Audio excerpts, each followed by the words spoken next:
You see? According to the China Passenger Car Association, auto sales hit 21.5 million in 2013. Who knows? Maybe it'll only be 19. According to the China Automobile Association of Manufacturers in June, this was the June report, it's the most recent I could find, sales rose 11.2% for the month of June. It shouldn't happen, right? I do not want that to happen.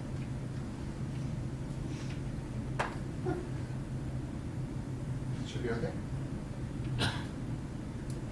Well, if that goes off for some reason, we're going to take a 1-minute break so I can deal with it. Hyundai is building a new high-output factory in Xi'an.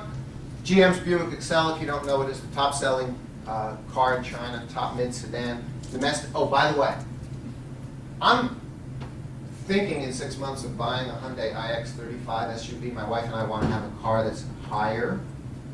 You know what an SUV is, a little safer. I drive in China. 我有驾驶证. I have driver's license.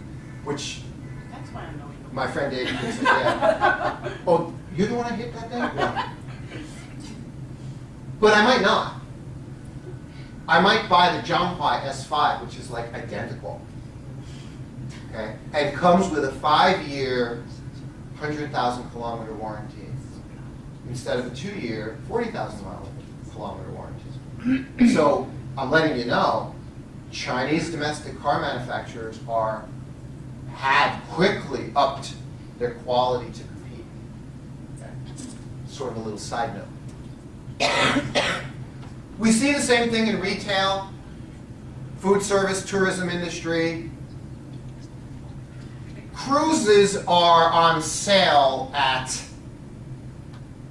as low as $60 a day in the West. Here they pay full price, and the ships are full. There's no discount from a travel agency in China to go on a Royal Caribbean or a Costa cruise. There's no discount. You pay whatever's in the brochure. You see? And the ships are booked, 100% booked. And many, many other examples in this field. I recently read Walmart adding 110 stores. Now, they got the retail model right, whereas other companies like Best Buy and some others in MediaMarkt, they didn't get it right. But they're also closing. Yeah. So they're adding 110 stores. Well, but I think the best story is McDonald's with their drive-thrus. That's brilliant.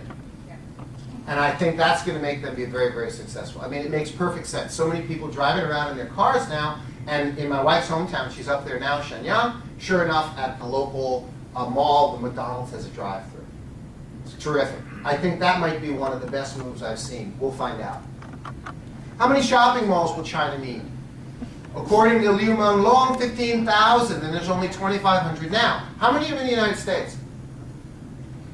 60,000. Now, China has different distribution.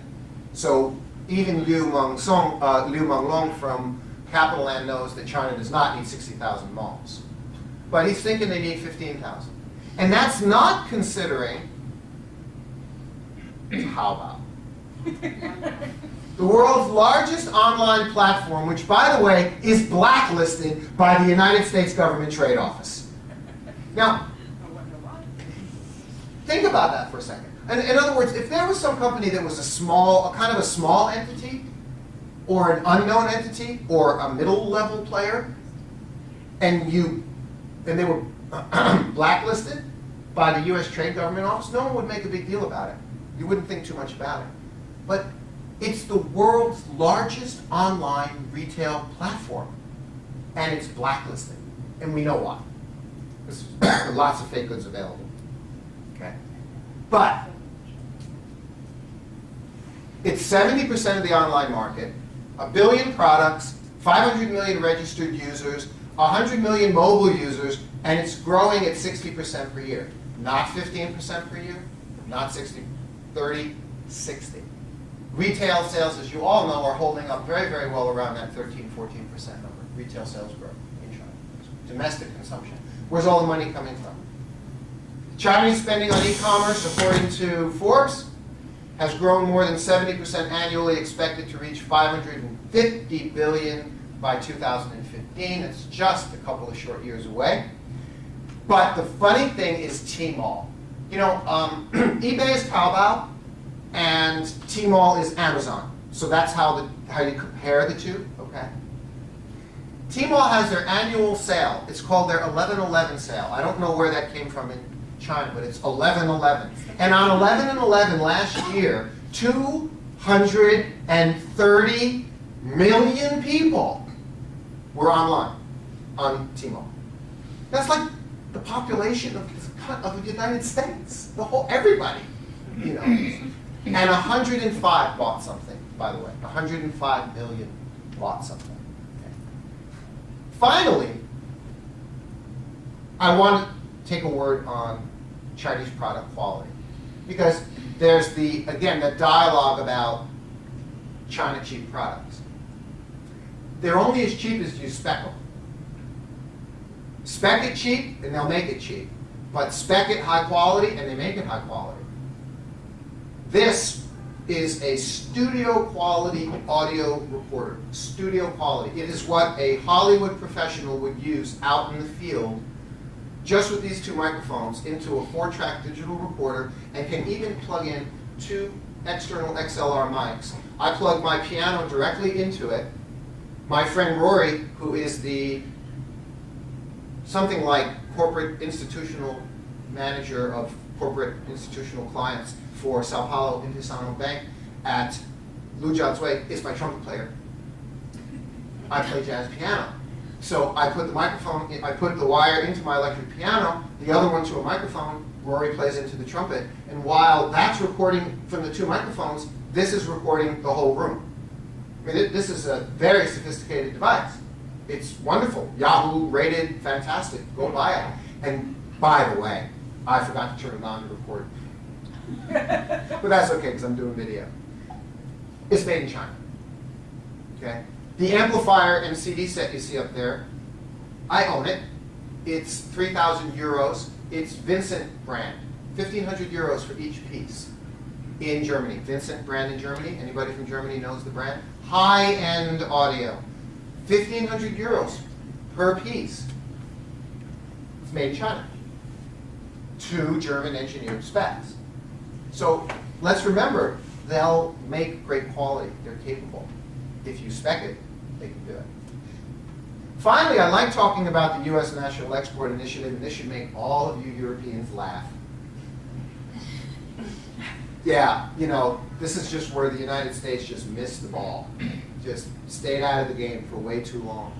Fortunately, they're figuring it out now. There's employment problems are helped by increased exports. For every billion in exports, you create 60,000, I believe it's 6,000 jobs.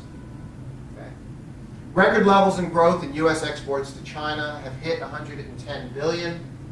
Look like they're going to continue increasing by 10%. But as we all know, that's far behind Germany, Japan, Korea, who are already far ahead of the U.S. in their level of exports to China. Okay, so that's an overall picture. And in America, more and more, they can't continue hating China. Here's a Forbes article. Yeah, just, out of 435 U.S. congressional districts, 249 of them had higher growth exports to China last year than any other market in the world. As this trend continues, hating China will be harder for politicians. Amen. Now, we're going to talk about trillions next. I've given you that big global picture background, but I want to help everyone understand how much we don't understand what $1 trillion is. Please imagine $1, piece of cake. Please imagine 100, easy. Please imagine 100,000 euros, no problem. Please imagine 1 million, tough for some people. 100 million, see, now we're really getting out there. 1 billion, oh, the B. 500 billion, we're past Pluto, we're out, we're gone. 1 trillion, can't even imagine. Not even close. So, multiples of trillions. That's how much money we're talking about. And there are unknown trillions in the hands of the lower and middle classes of China. The United States GDP is 14 trillion. China GDP is supposedly 9 trillion, or 10 trillion. It's known from recent research and a book by Professor Edward Fega at the University of Wisconsin, who did a comprehensive study and book on the shadow economy in America, that America's shadow economy, this is the off-the-books cash economy, meaning, Uta, would you come to my house and fix my kitchen and then I pay her cash? So this is off the books. That's the shadow economy. We're not talking about the black economy, which is illegal, illicit things like drugs, prostitution, drugs, etc. Okay? So legitimate business, but done cash, off the books, not counted in the government statistics because no one knows how much it is. Okay? And in America, that's $2 trillion according to Professor Fega's research, and rising, actually, which is very interesting. Because more and more people in America are finding it hard to work, they stop trying, and then they just start making money on the side and don't tell the government. Okay? But that, here, it's reverse. Here, that's how everything started. So like in 2000, you know, back in 2000, when my wife, who was in her mid-30s, was growing up, do you know, she was going to go hang out with her friends, so she went to the mall? There was no mall. There was no shopping. These things didn't exist. Chinese people went to the corner, danced together with music, stayed home, read books. There wasn't anything to do. My mother-in-law, who was a lovely lady, was a school teacher in the school system, and she received every month the allotment of coupons, I guess you could call it the currency, right, to go down to the store once a month and pick up the rice and the pork and the vegetables. And a small salary, and then the home that they were provided to live in, and that's it. That was life. And children were in school from 8 o'clock in the morning till 6 o'clock at night. They didn't go to the mall to hang out. There was no mall. There was no shopping. So back then, you know, the government was handling all of this stuff. So what was going on in the amongst the citizens? Everything was in cash. Everything was in cash. So we, the foreigners, stepped into a cash economy. That's how it began. And I say that to you so you can have a little bit of an understanding to understand why we have so much cash here today. Because that's how it all started. Now, with China GDP at 10 trillion, off the books cash is somewhere between 6 and 10 trillion. Now, I do personally feel the evidence indicates to all of us that it's like 10 trillion rather than the 6. So if you asked me a number, I'd spend time with you with a napkin over our beers and coffee, and I'd say, let's look at this from 5 different approaches and see what kind of a number we come to. And I keep coming to that 10 trillion number. Okay? So again, though, it's just a dialogue. Yeah, so now, despite the fact that this is a very well-made computer in China, and, you know, it's plugged in the wall, but the wall outlet isn't providing it with electricity. So we're going to take a moment and